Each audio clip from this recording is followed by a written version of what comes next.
breaking news from KXAN News. Thanks for being with us. Breaking news at 5 as Austin police investigate a shooting involving one of their own officers. It all happened this afternoon. And police are at a northeast Austin apartment complex on Howard Lane. That's where our Brianna Hollis is joining us live. So, Bree, exactly what do we know at this point?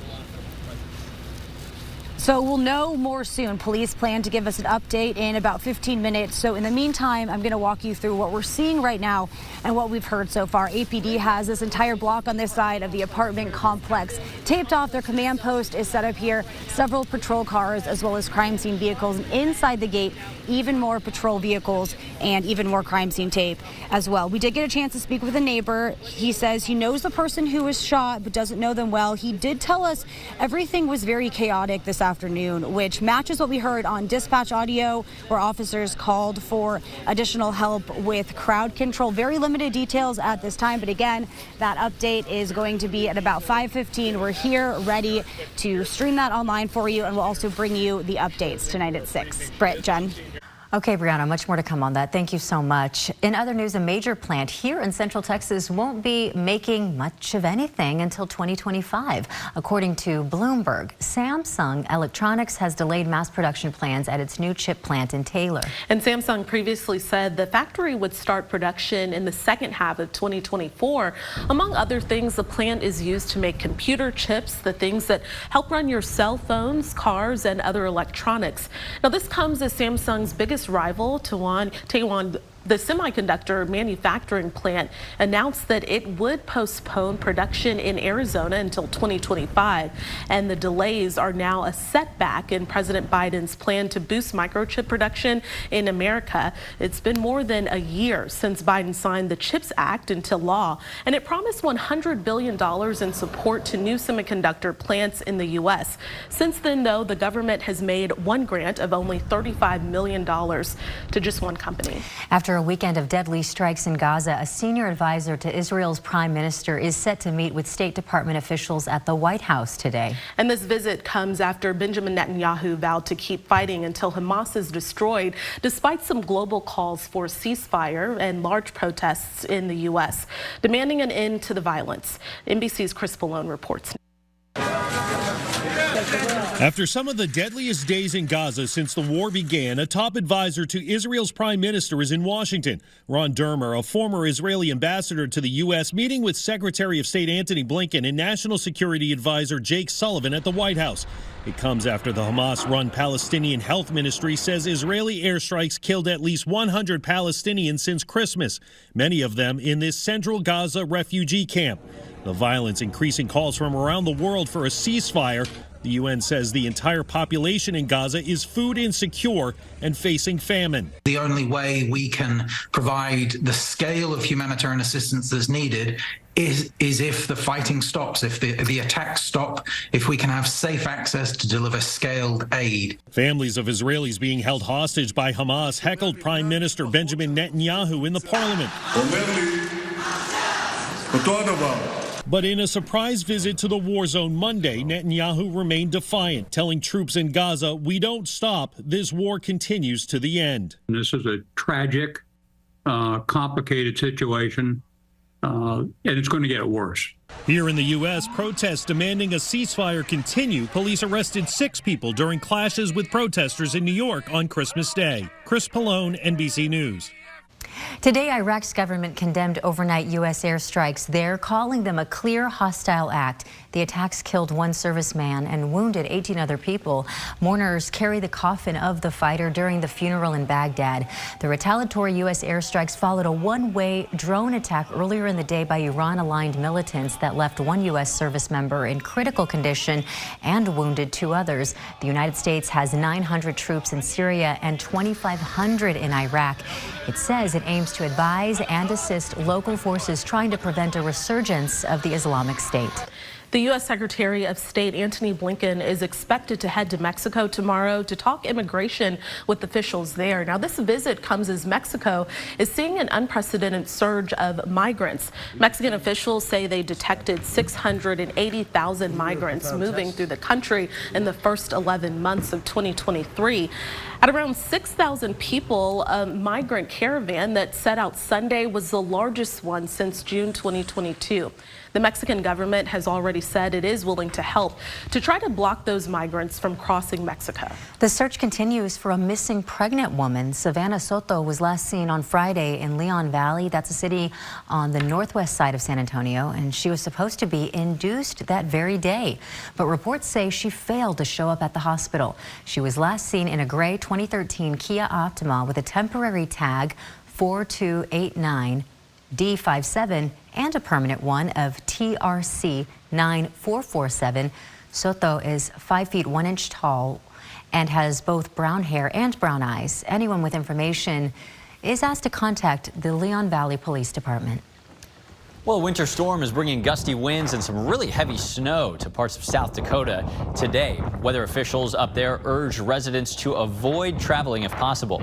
A blizzard warning is in effect for up to 18 inches of snow and wind gusts, you can hear them, reaching 60 miles an hour.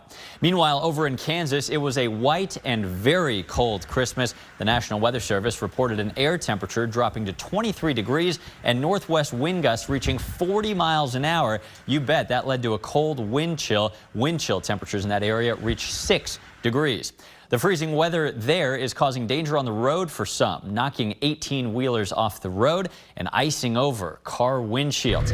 You can see that snow still falling live this evening on our radar, not in Texas, but in Wichita, Kansas, and the eastern Colorado plains. Meanwhile, back here at home, the cool north wind on the underside of that system has really led to some chilly temperatures. This morning, we almost saw a freeze officially at Camp Mabry. It was 33, nearly 10 degrees colder than normal. By the way, that 33 was colder than Minneapolis by 1 degree, colder than Chicago by 7 degrees. This 33 was not that abnormal here in Texas, but these are abnormally warm temperatures in much of the Great Lakes and northern plains. Live in southeast Austin, we've got a little south wind that warmed temperatures slightly today. Overall, still long sleeves weather, 58 under sunny skies on the Whittlesey Landscape Supply Camp. Coming up, we're taking a closer look into that blizzard in the plains and how it affects our nighttime temperatures through the rest of the week. We've also got a first stab at your New Year's Eve plans coming up. All right, David, thank you. Today is a really big day for the Texas State Bobcats football team. They're playing in their first ever bowl game right now, and they're currently taking on Rice in the ServPro First Responder Bowl, and that's in Dallas. Now, this season marks a major turnaround for the Bobcats. Their latest head coach, G.J. Kinney, took over a program that hadn't won more than 5 games in the season in almost a decade.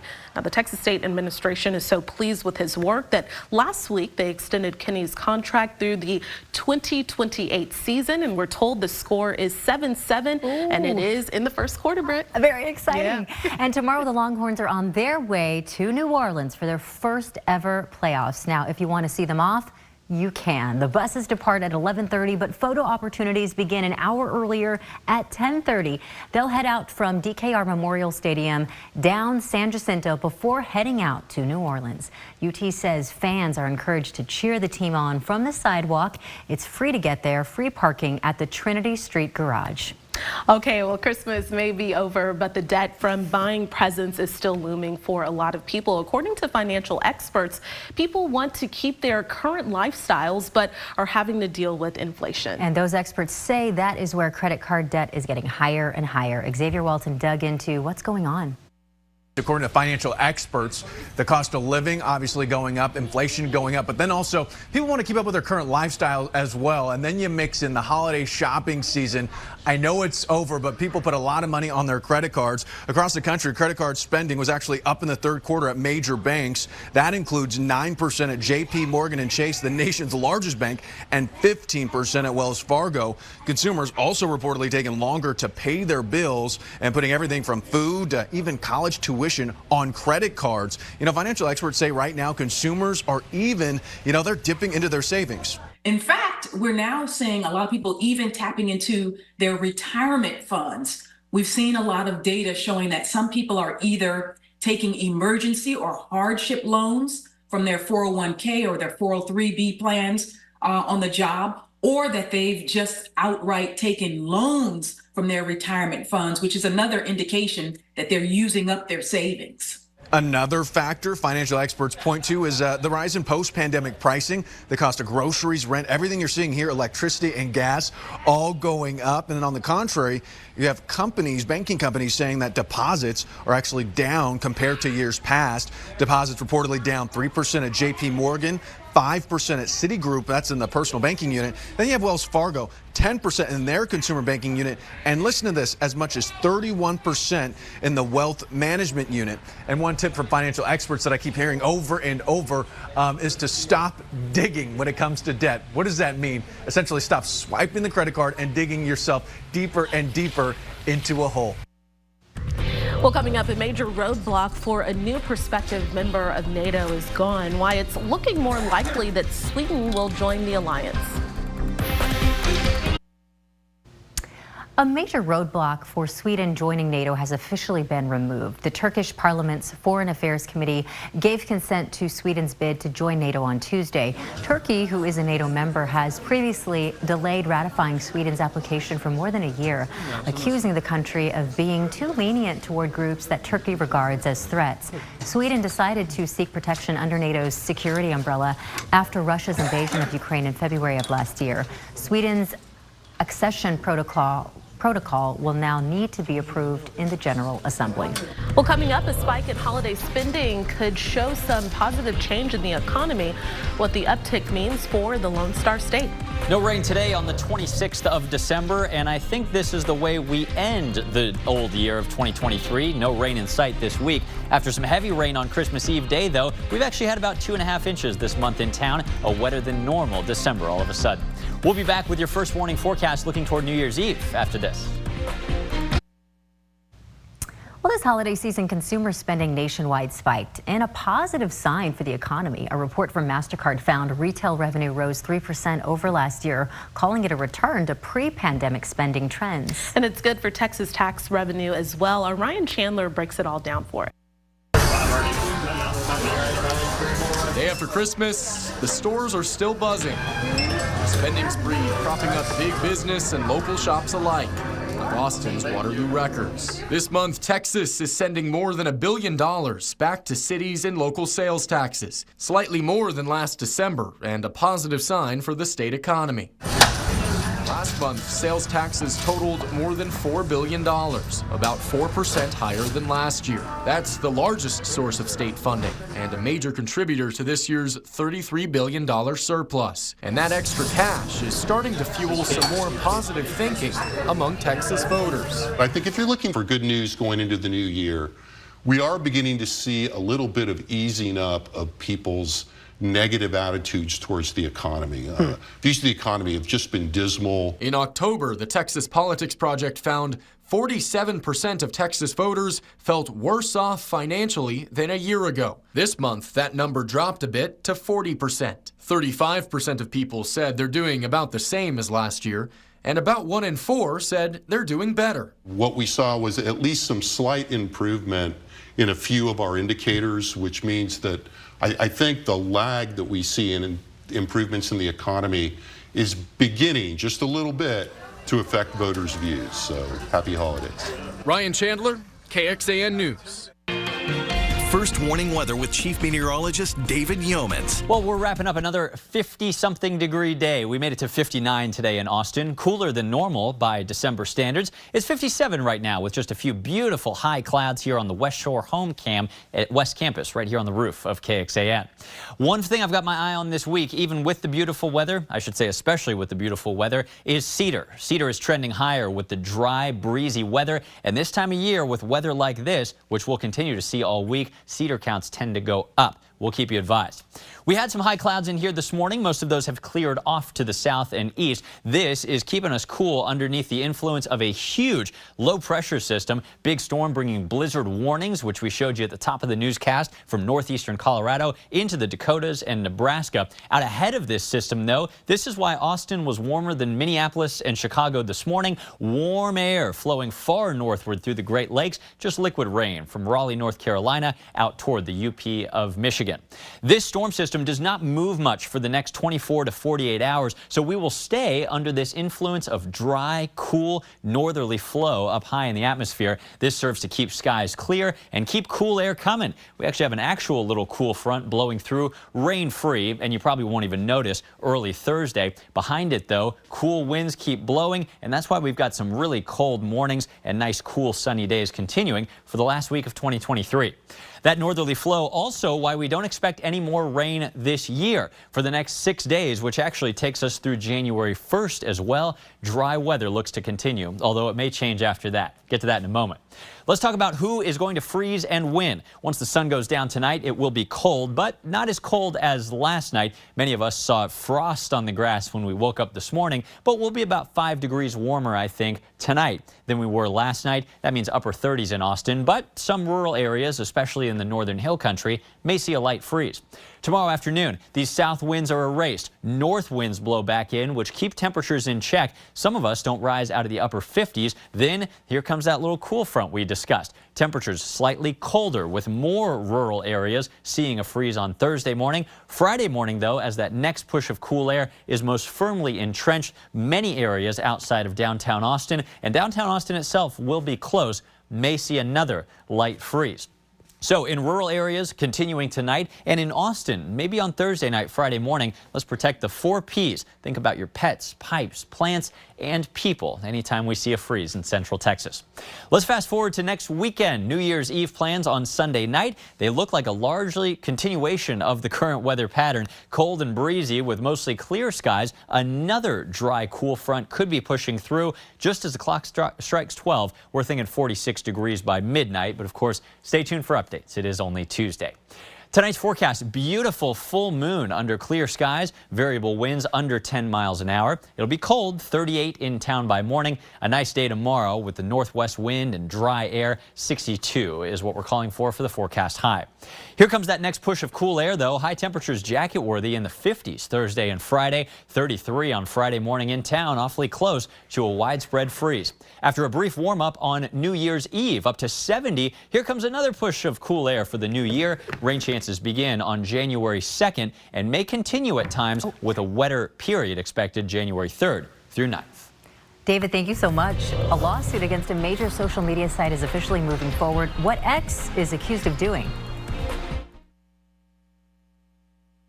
News Nation is on the move with the largest week-to-week growth among all cable news networks, with the biggest audiences yet, day and night.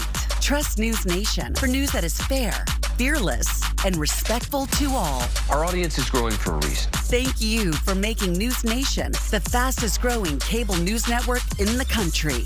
To watch News Nation, go to joinnn.com and see why News Nation is news for all America.